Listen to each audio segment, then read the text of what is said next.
Hello, welcome back to this class on differentiable manifolds.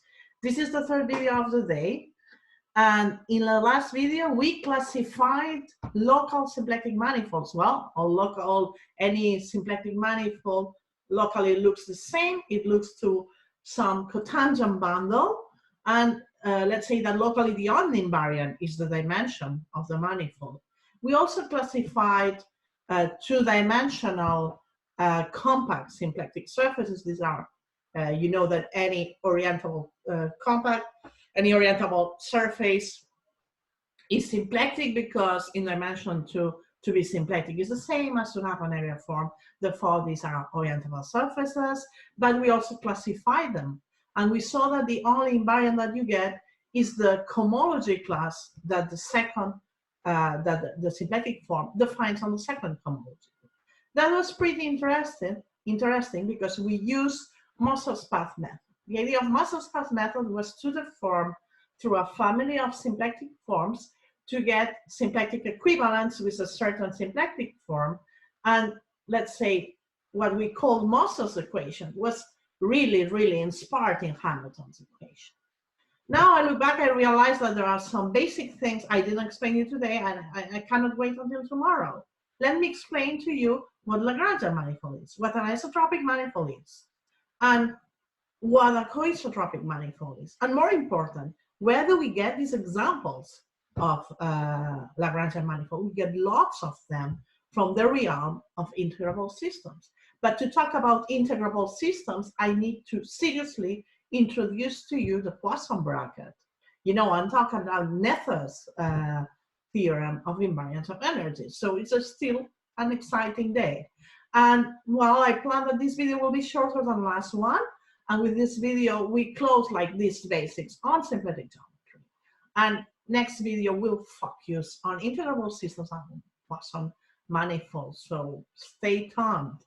Again, remember, we have this technical problem. I need to take the video off because I'm going to use the same computer to write my notes. Okay, see you later.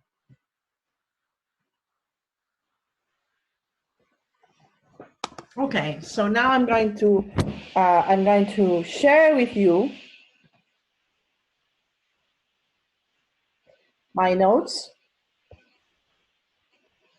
OneNote.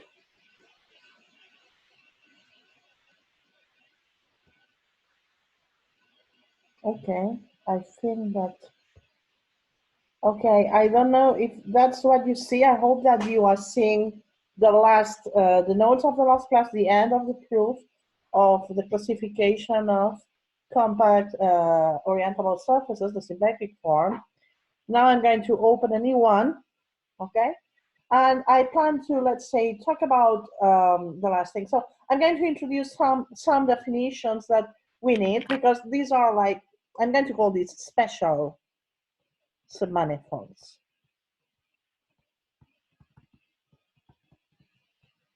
Of symplectic manifold. And here we have like the best known example is that the most famous name is that of, sorry, manifolds. Okay, so the most important example is that of Lagrangian submanifolds. So let me start with the definition. I'll say that a submanifold of a symplectic manifold is Lagrangian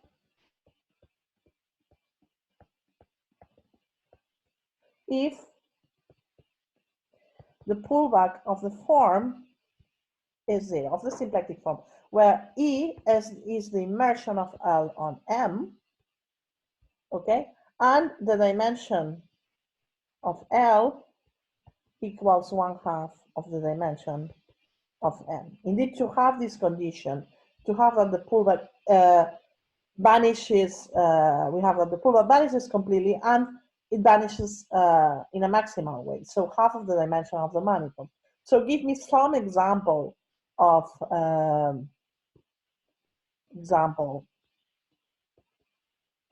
of Lagrangian submanifold.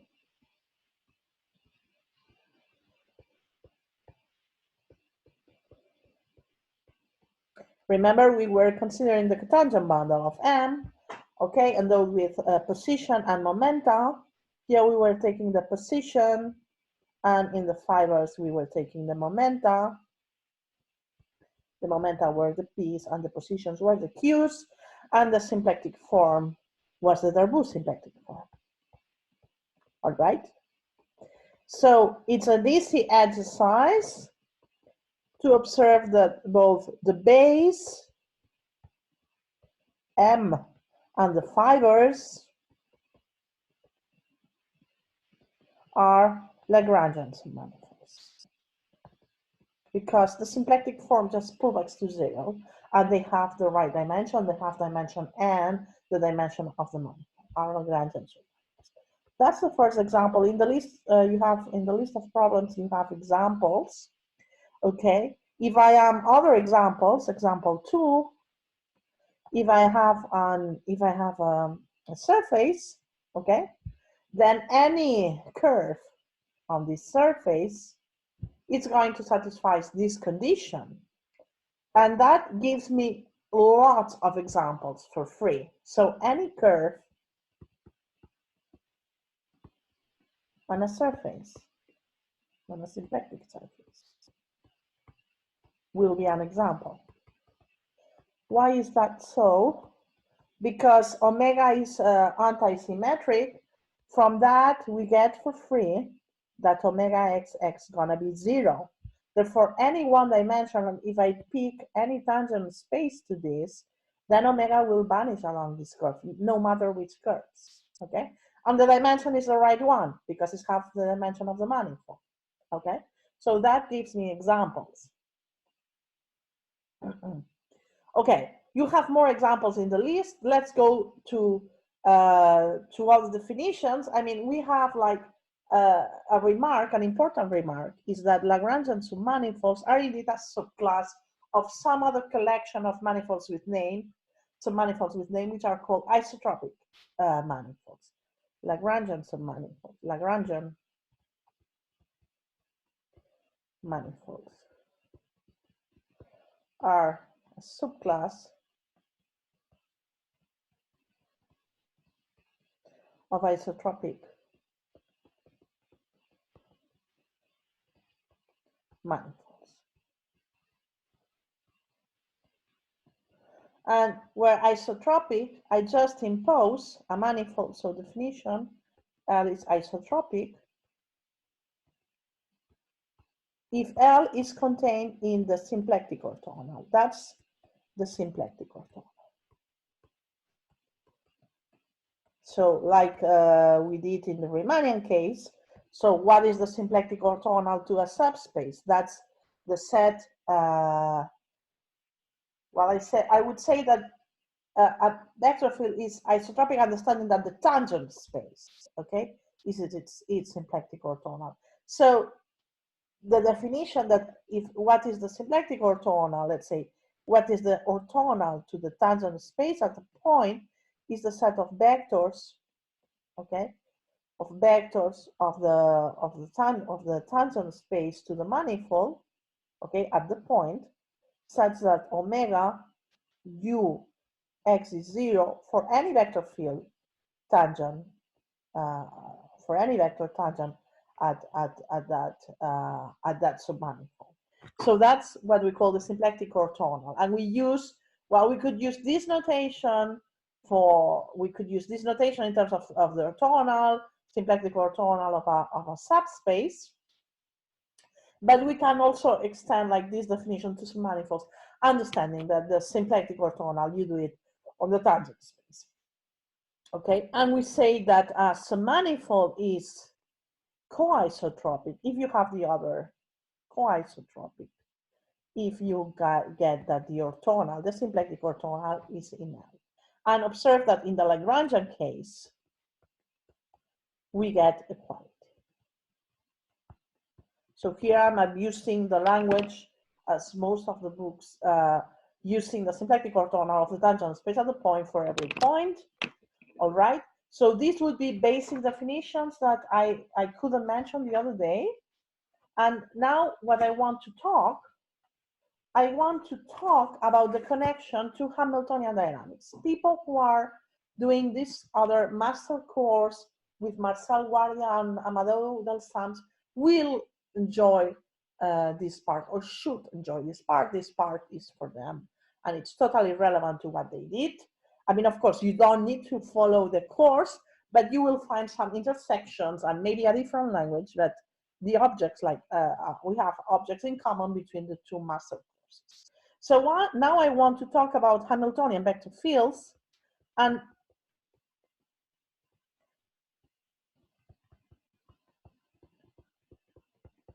Poisson bracket, symplectic vector fields,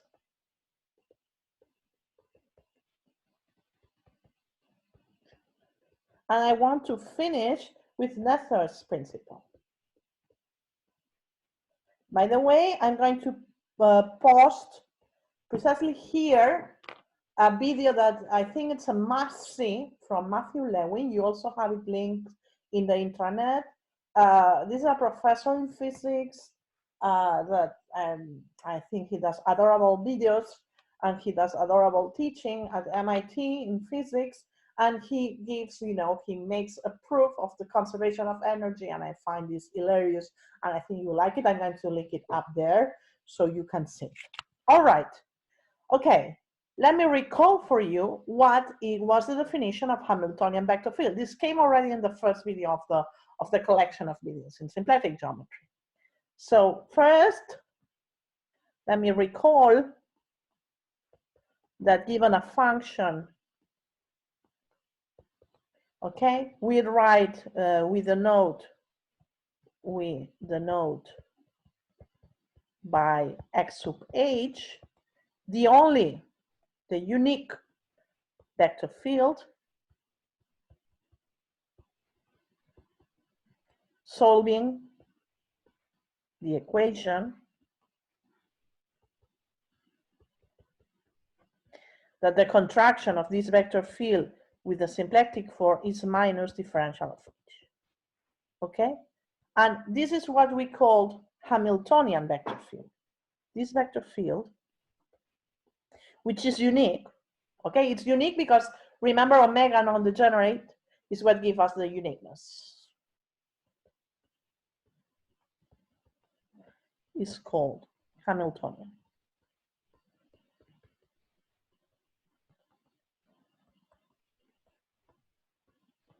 All right, that's my first definition. And then I'll remark, but one thing that you may want to think of is that if I apply this equation to a vector field y, what I'm doing is minus the differential of h applied to y. Okay, and that's an interesting observation that we will use later when we talk about Noether. Okay, the remark that I want to do, and that's an important remark, that it's the origin of some very important developments in symplectic geometry related to to Floer theory and to many other developments, is that because omega is non-degenerate,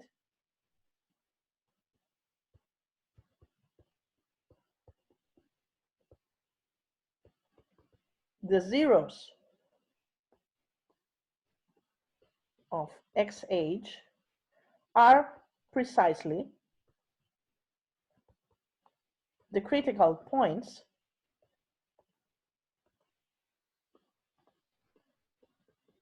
of the function. Let's look at this, what I have just written. Observe that this equation is omega is non-degenerate, therefore this vanishes if and only if this vanishes. So this gives me a one-to-one correspondence of zeros of xh and points where this is vanishing, but this vanishing from the definition of critical point only at critical points. So that's an interesting observation. I'm going to do an example for you of computation. I think it's good to do computation from time to time. I'm going to take Cn. Cn is a perfect symplectic manifold. I'm going to take, I could do an Hermitian representation of this, but I'm going to take, you know, coordinate sets that Zi is xi plus iy, and I'm going to take a real smooth symplectic form of this sort. All right, and now I'm going to take h to be 1/2, okay, of the norm, so the sum of the set i's squared. All right, so if you do a computation, an easy computation, if I do the differential of h, okay, this is just the sum over all j of xj, and I write j because here I have the complex. So here I should put a j, just not to. Okay, I'm going to put a j here because there is already the I of the complex numbers. So here I'm going to put this, a j everywhere. All right. So if I just do this, then I get this expression. Do you agree with me? I have such an expression. Therefore, and that's a computation I want you to check as an exercise, that you know how to do this computation, okay? And I'm going to link here a question like, do you understand this computation? I want you to do this computation and ask me questions if you don't see it. Like the computation is that if I compute, I want to solve this equation, then the solution, and I want you to check this, is exactly this.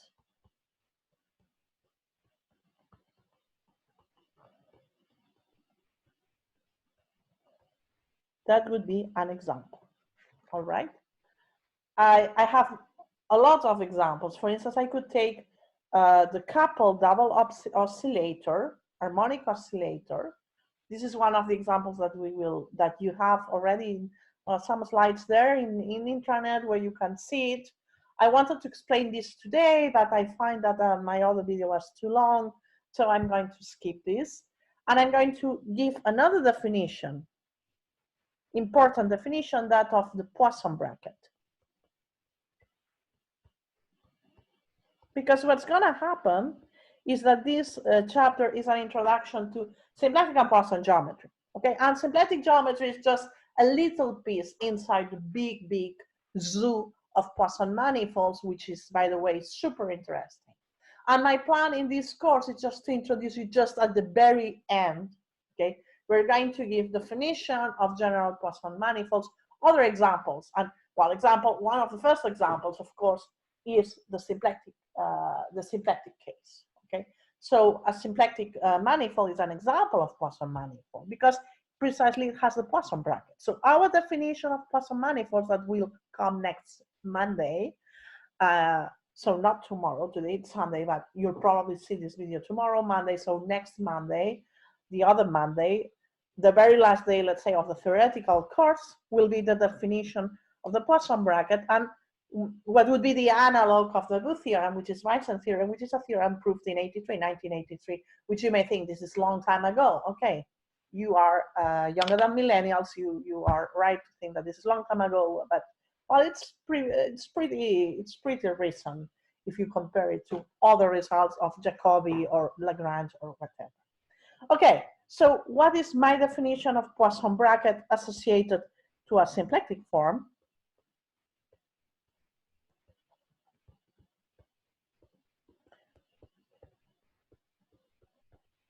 It's the following, okay? So I have the Poisson bracket is always associated to two functions, and it gives me a function. So this guy, I may think of it as an assignment that it assigns to a couple of functions, another function, and has some properties. This will come next week in general, but now the definition, if I have a symplectic form, the definition of the associated Poisson bracket is just apply omega, okay? Apply your symplectic form and plug in the Hamiltonian vector field of H and plug in the Hamiltonian vector field of H. And that's all, okay? And okay, there is another way, a different way to look at this bracket. You may look at this bracket in many different ways. And one of them, okay, if I do this, so I want to do a remark here. Remark that if you compute omega xh xg, that's indeed the contraction of xh with omega applied to xg, all right? And well, from the definition, this is minus differential of h applied to xg, okay? And from the definition, this is xg, the Hamiltonian vector field, okay, applied to h, and with a minus sign. So I may indeed express, and that's a very important point, I may express the Poisson bracket in terms of both Hamiltonian vector fields and the symplectic form, or because of this remark, I have a way to compute the Poisson bracket in terms of one Hamiltonian vector field. That's what I'm saying, that in general, okay, here I have with respect to the second, but you know, because this is anti-symmetric,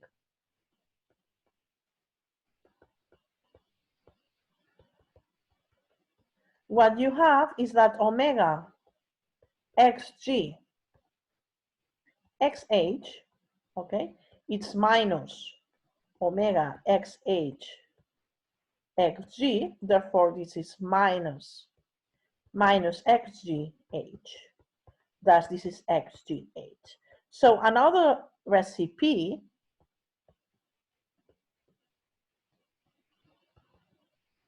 to compute the bracket is that the bracket of G and H is just the Hamiltonian vector field of G applied to H.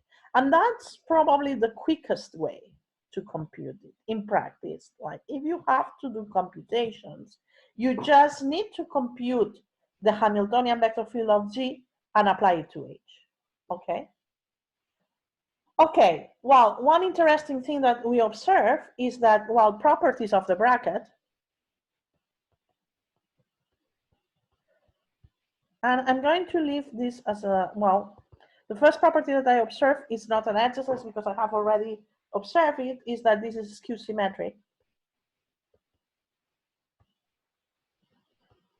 or anti-symmetric as you want. And an exercise that I leave is that it satisfies Leibniz.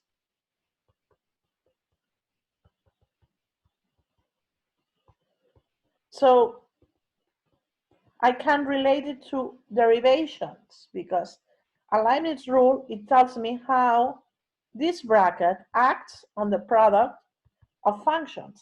And because it satisfies Leibniz rule, it means that it's a derivation, therefore it acts like a derivation. Therefore, I can write this like the bracket. I can think that, well, why it's a derivation? Because I know it's a derivation because I've proved that this is just the Hamiltonian vector field of H deriving K, right? Therefore, I'm already proving, because it's a derivation, indeed I'm already proving this. Then it's a derivation. This is going to act as a Lie derivative. Therefore, this acts like this. And this, so this is a proof that comes for free, okay? And now H of K2. That's what we call the Leibniz proof. So this is done, this is done. And then what I leave as exercise, I will correct, I plan to correct this on Wednesday. What I want to leave as exercise is that it satisfies Jacobi identity, and that's not trivial. Jacobi identity is the property that tells me that I have that this equality holds true.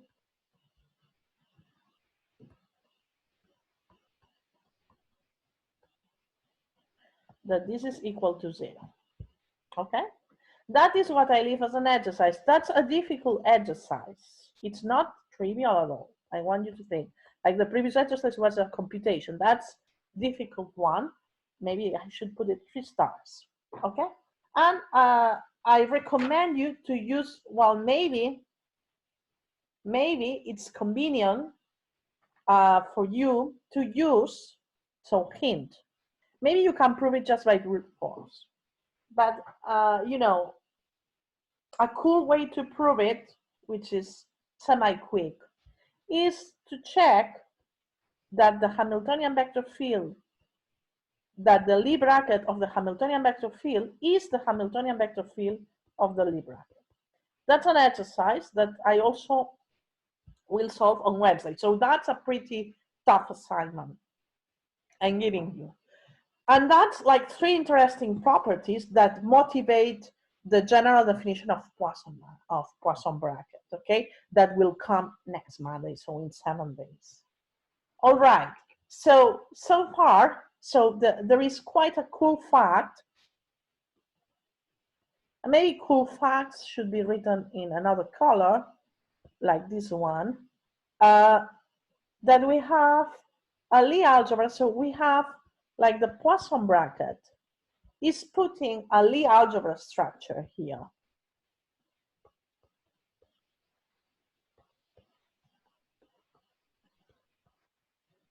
Okay, that's quite a cool fact because this guy is infinite dimensional if you think of this in our formaters. And if I look at the set of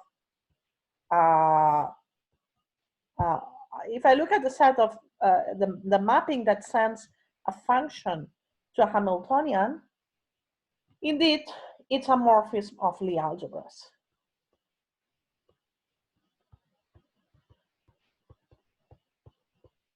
This is why this equation here is telling me the hint which is indeed an exercise. And what's a cool fact about this, that both these guys are infinite dimensional, so that's the set of vector fields on the manifold. By the way, I've been using this notation. It's standard notation, vector fields on the manifold, and well, it's a natural question. What is the dimension of these guys? I mean, this is infinite dimensional. And a cool fact is that you may restrict to quadratic forms. And then this morphism relates quadratic forms to the symplectic group. And that's quite an interesting fact to check. Okay? So vector fields on the manifold. That's something I wanted to observe. And okay, now I want to go straight to talking about first integrals and to talk about Noether theorem. I'll try to link up there some video about Noether. But now what I want to do, just to finish this last part of the first day on symplectic geometry, which is quite intense, is I want to talk about Hamiltonian and symplectic vector fields. All right, I have on one hand I have the set of Hamiltonian vector fields, where I may think of them, right, as solutions of this equation.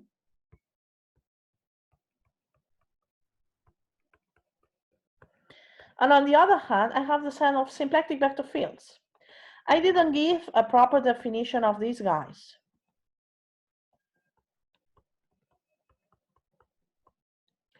I didn't give a proper definition for these guys, but I'm going to do this now. So that's the definition. A vector field is called symplectic if the Lie derivative of omega equals 0. That's equivalent to the flow, okay, preserving the symplectic form. So that's quite cool. I mean, that's quite natural to call these guys symplectic, okay? I have like, oh, I took the wrong color, okay? Because that's exactly what a symplectic vector field is. That's called symplectic vector field. One interesting thing, and that's a fact, I'm going to check it, is that that's a proposition. Any Hamiltonian vector field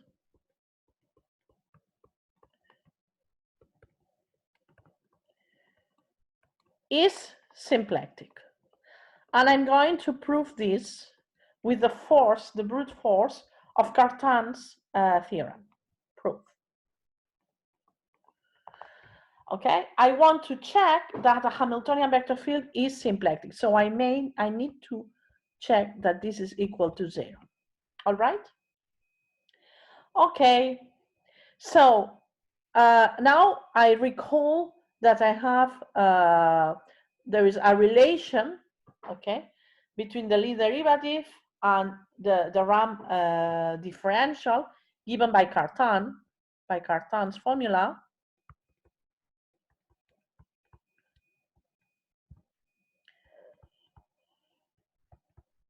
We obtain that the Lie derivative of omega is the contraction of the differential of omega plus differential of ex of omega. All right, but what do I know? I know that omega is symplectic, therefore differential of omega is 0 because omega is closed. So this goes away. So I need to see what is this guy, okay? But now I'm applying this to the Hamiltonian vector field, right? So this is the differential of minus the differential of h, but this is minus the differential of the differential of h. And I know that because of the Rham cohomology, or however you want to do it, because this is a differential operator, that d2 is 0, therefore this is 0. So we are done. We have proved that any Hamiltonian vector field is a symplectic vector field.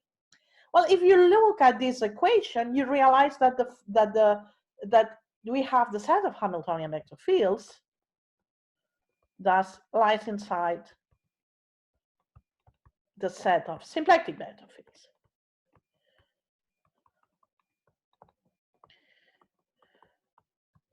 Okay, but okay, R is a symplectic vector field, Hamiltonian vector field, not generally. For instance, observe that if I have a torus with symplectic form T2, with symplectic form d theta 1, wedge d theta 2, and I take, for instance, partial of theta 1, well, partial of theta 2, okay, do the contraction, I get minus the differential of theta 1, but theta 1 is not a global function, is not a global function. Indeed, there is a topological abstraction for this one form, to be exact, which is given by the first cohomology group of the torus. All right? Indeed, this is a generator of the first cohomology group of the torus. So no way this guy is going to be exact. Okay? So this means that partial of theta 2 is symplectic. How do we know this symplectic? That's an easy computation. Come on. That the Lie derivative of partial of theta 2 of this guy is going to be 0. That is not symplectic. It's not Hamiltonian. So where is the abstraction? Well, the abstraction lies in the Rham cohomology group, right? Because I may think that if I contract the vector field, so I may think that I set the set of vector fields, right? And I compare vector fields, and now I contract this with omega, right? This is a one form. And deciding if it's Hamiltonian or not is meaning that this one form is exact or not. So what I'm saying is that if I quotient the set of symplectic vector fields with a set of Hamiltonian vector fields, what I get is exactly H1 here. The Rham, the first cohomology group is the abstraction, measures the topological abstractions for a vector field to be in this Hamiltonian by this duality with forms. Okay, so that's an interesting thing. So examples, so I have here example of vector field which is Hamiltonian and symplectic and not Hamiltonian. Example of Hamiltonian, if I take the sphere, that's my favorite example, with a symplectic form, then in this case, partial of theta is Hamiltonian. Because in this case, you do the computation, and that's an interesting thing that you go over these computations, please. And you get that this is minus differential of h, so h, the h function, is a Hamiltonian. Okay, okay. That's not everything I wanted to do. I want to spot one thing.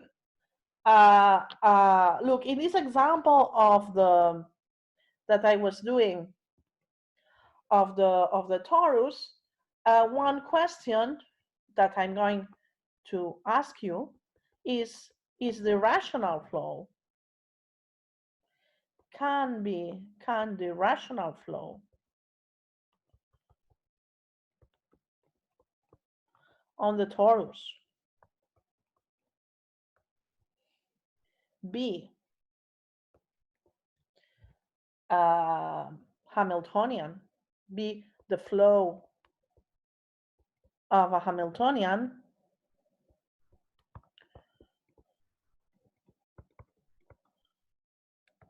vector field. I want you to think of this question in cohomological terms, and I leave you this as an exercise. But now I'm going to give you a dynamical answer. I'm going to answer this question using Noether's theorem. Answer. It cannot be Hamiltonian.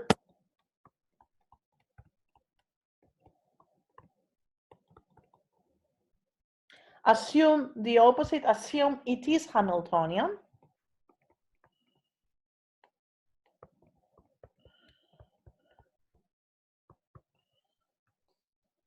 Then observe that when I do the Hamiltonian vector field of H and I apply it to H, okay, that's from the definition that I did of Poisson bracket, that's the Poisson bracket of H with H.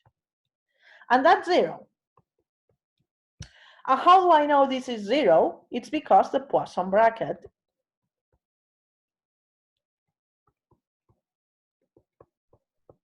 is antisymmetric. So I have proved this with the force of symplectic geometry. But there is another way to look at this equation, okay? This equation, I may also interpret this in a different way. I can interpret this as Noether's principle of conservation of energy.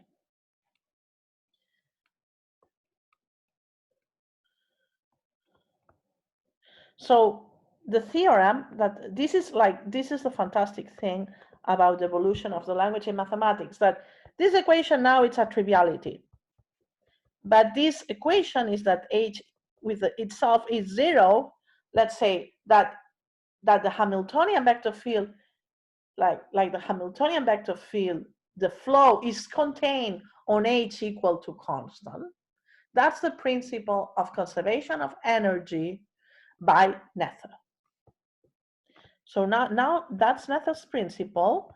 And now it's where I'm going to link here this wonderful video by Andrew Lewin, where he proves this in the class. I'm not going to do this in the class because I'm confined, first thing. Second thing, it's very impressive. I cannot do this. So that's Noether's theorem. Okay, so Noether's theorem here, which is just a consequence of the Poisson bracket being anti-symmetric for us, okay, it's telling me that the flow has to be tangent to H equal to constant. Now coming back to the torus,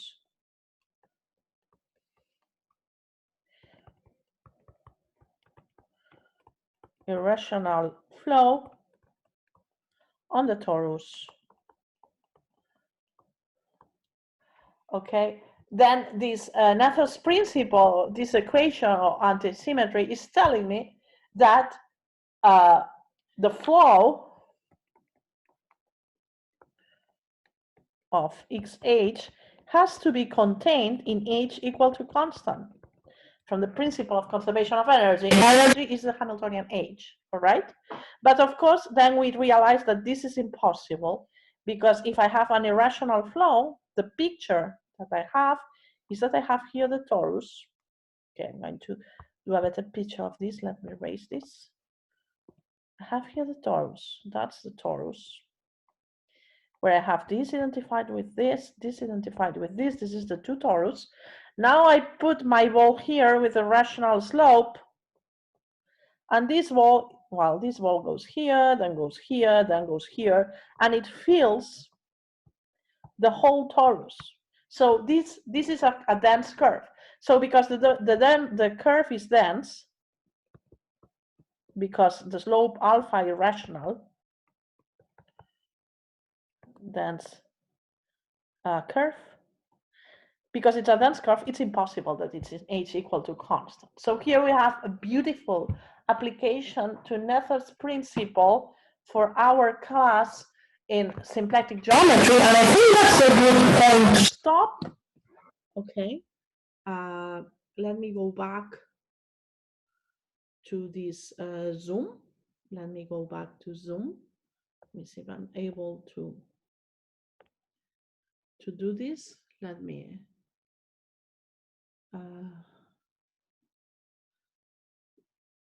share.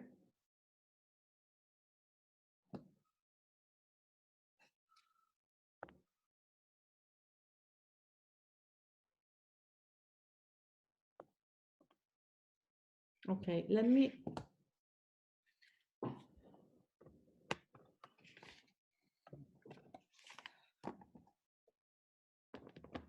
Okay, so now I'm going to be back. I'm here under the sun in my wonderful library, and okay, it's time to see you, to say goodbye, and I'll see you next week, and we will then talk about interval system, and we will finally talk about Poisson geometry. So it's going to be an interesting week. Stay tuned. See you soon.